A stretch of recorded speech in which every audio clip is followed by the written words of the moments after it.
Hey everyone, my name is Carl Rao and I'm the Lending Guru. Hey, I just want to remind you guys of one quick tip. Whenever considering buying a home, you want to make sure you have a couple of things that are required for underwriting. One is at least 2 years of stable employment in the same field.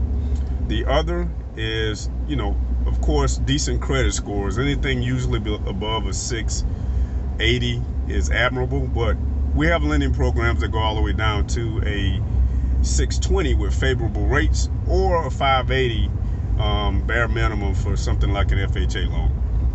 The other thing is, you also, in today's market, you want to make sure that you have enough cash for down payment and closing costs. Right now the market is a fierce seller's market, so you're hardly ever finding scenarios where a seller is assisting with closing costs.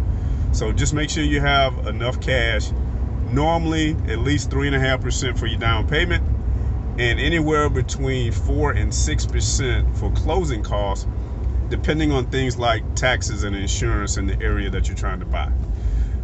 Well, that wraps it up for those tips today. Stay tuned for the next tip in mortgages by the Lending Guru. Take care, guys.